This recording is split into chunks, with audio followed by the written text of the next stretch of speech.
Oh my god! Wow!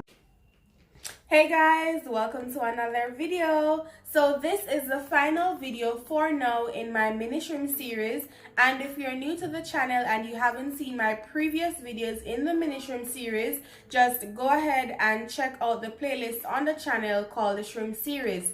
Don't forget to smash that subscribe button, turn your post notifications on so you won't be left out of any of my future videos.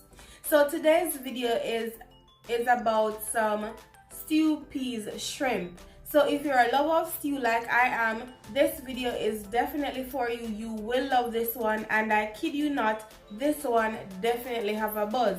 So if you want to see how this gets done in Roma's kitchen, stick around right after this intro.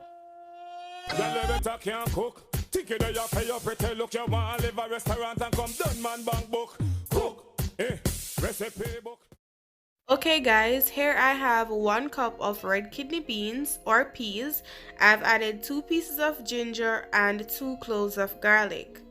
I like seasoning my peas from the get-go, so I'll be adding 1 teaspoon of all-purpose seasoning and 1 teaspoon of salt. I'll be just covering the pot. I'll be stirring this, covering the pot, and I'll just be leaving this for half an hour to cook, and then I'll be checking to see how soft it is.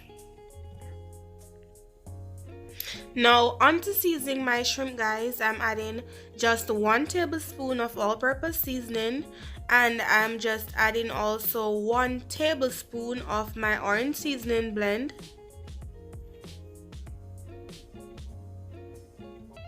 I'm just going to be using my hand to just get this seasoning all over my shrimp, get it nice and coated, and I'm just going to rest this in the fridge until I'm ready for it. Now on to making what I call guys spinners or dumplings. I have a cup of flour, and to that I'll be adding a pinch of salt, and I'll just be adding water as needed. I'm just going to use my nice clean hand, and I'm just going to form a dough, and then I'll show you guys what my dough looks like. Now this is my dough, and I'm just going to put this aside until I'm ready to make my dumplings or my spinners. Now guys, this is what my peas looks like after half an hour, and I've added about 3 more cups of water over the half an hour. So now I'm going to be checking, doing a peas test. I'm just going to take one, squeeze it between my fingers, and this is what it looks like.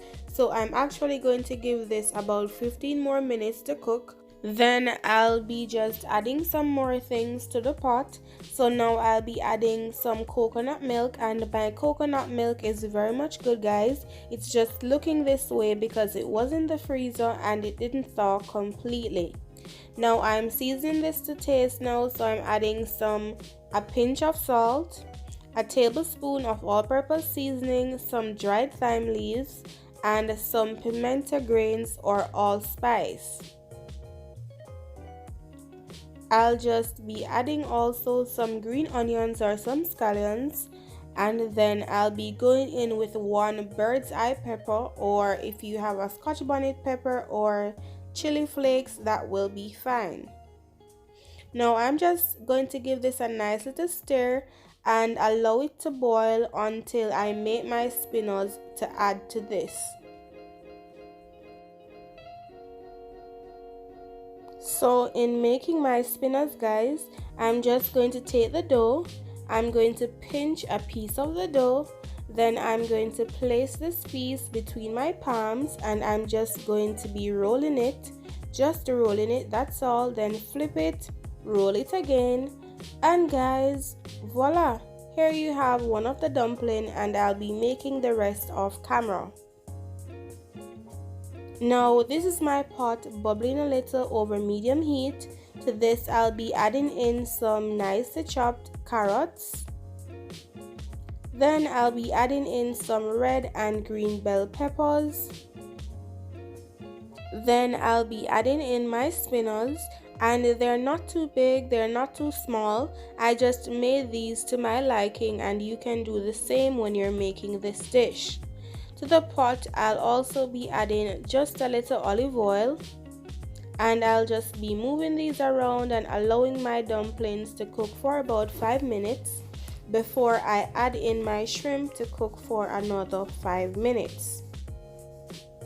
Now I'm just adding in the shrimp a little at a time, and I'm just ensuring that the shrimp gets all in that liquid so it can be nice and cooked. And guys, shrimp, if you overcook your shrimp will be rubbery, and that's what we don't want. So 5 minutes max is good enough to get the dough cooked well and the shrimp cooked well. Now I'm just going to move this around, and guys, look at this. It looks so good. It smells good too. And don't worry about the edge of your pot. If you're actually using a pot like mine, your peas has not been burnt, or if you see this, your peas has not been burnt. It is just as a result of the color from the peas and all of that. So fret not thyself, guys. But look at this goodness. This is nice and thick, and this is exactly how I want it, exactly how I like it. And guys, I'm just going to allow this to simmer, and I have about 3 more minutes left until my dish is nice and ready. Now look at this. Oh my god, guys, this is looking so good. It's smelling heavenly, and I'm telling you, it tastes so well. Now onto my last minute of the dish. I just turned this up a notch, and look at this. It's just nice and bubbling, and I'm now going to serve this. This is my stew peas shrimp all by itself, and look at how good this is looking. It's nice and thick, smelling good, tasting good. And as you may know, stew peas goes very well with white rice, so I'm serving it with some nice white rice and some vegetables. So guys, if you enjoyed this video, give this video a thumbs up. Don't forget to hit that subscribe button, turn your post notifications on so you won't be left out of any of my future videos, and of course, share this video with everyone you know. Until next video.